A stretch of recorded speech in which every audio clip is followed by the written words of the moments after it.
Hello বন্ধুরা, কেমন আছো? আজকে একটা রান্না হবে স্পেশাল, অনেক দিন বাদে। চলো কি দেখে নি। খাসির মাংসের যা দাম, সবসময় চাইলেই কিন্তু আমরা খেতে পারি না। খাসির মাংস খেতে ভালোবাসি ঠিকই, কিন্তু বেশি খাওয়াও ঠিক না। তাই ঘন ঘন কিন্তু আমরা খাসির মাংস খাইও না। প্রথমে খাসির মাংসটা ধুয়ে নিলাম। ধুয়ে জল ঝরিয়ে তার মধ্যে লবণ, হলুদ, কাশ্মীরি লঙ্কার গুঁড়ো, একটু গোলমরিচের গুঁড়ো আর সামান্য সর্ষের তেল আর দুটো তেজপাতা দিয়ে ম্যারিনেট করে রেখে দেব। আজকে কিন্তু শুকনো লঙ্কা দেব না, এই গোলমরিচের ঝালেই রান্না হবে। ওটা ম্যারিনেট করে রেখে দিয়েছি। তারপর মশলাগুলো রেডি করে নিলাম। আর এই দেখো, এখনও গ্যাস আসেনি, এই জন্যে মাটির উনুনেই রান্না হচ্ছে। তাই কড়াইয়ের তলাটা ভালো করে মাটি দিয়ে নিতে হয়। মাকে বললাম উনুনটা ধরিয়ে দিতে। উনুনটা ধরিয়ে দেওয়ার পর কড়াইটা বসিয়ে তেলটা গরম করে নিলাম ভালো করে। তারপর আলুগুলো ভালো করে ভেজে নিলাম। এবার ওই তেলেই ফোড়নে দিয়ে দিলাম জিরে আর শুকনো লঙ্কা। এবার দিয়ে দিলাম কুচি করে রাখা পেঁয়াজটা, আর দিয়ে দিলাম রসুন বাটা।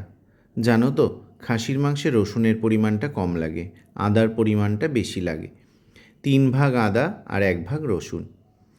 কুচি করে রাখা টমেটোটা দিয়ে দিলাম, আর দিয়ে দিলাম অল্প করে বেটে রাখা জিরে। মশলাটা একটু হালকা ভাজা করে যখন রসুনের কাঁচা গন্ধটা চলে গেল, তখন আমি ম্যারিনেট করা মাংসটা দিয়ে একটু নাড়াচাড়া করে ঢাকা দিয়ে দিলাম।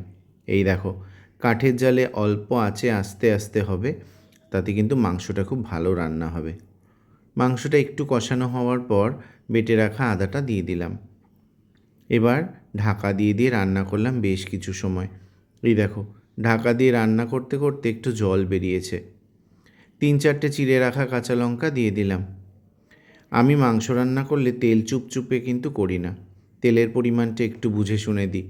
কারণ দেখো, মাংস খাবো না তেল খাবো বলো তো?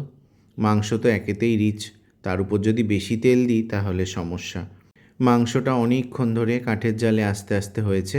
এবার বেটে রাখা গরম মশলাটা দিয়ে ঢাকা দিয়ে দিলাম। তারপর গেলাম স্নান করতে। স্নান টান করে চলে আসলাম রান্নাঘরে। এবার ঢাকনাটা খুলে দেখি কেমন অবস্থা। এই দেখো, রান্নাটা একদম রেডি। বেশি ঝোল করিনি, মোটামুটি। আর তোমরা তেলের পরিমাণটা দেখেই বুঝতে পারছো। গরম গরম ভাতের সাথে কষা কষা খাসির মাংস, অনেক দিন বাদে কিন্তু দারুণ জমে গেল। আর তোমাদের ভিডিওটা কেমন লাগলো অবশ্যই জানিও, আর রেসিপিটা কেমন লাগলো সেটাও জানাতে কিন্তু ভুলো না। চলো আবার দেখা হবে পরবর্তী ভ্লগে।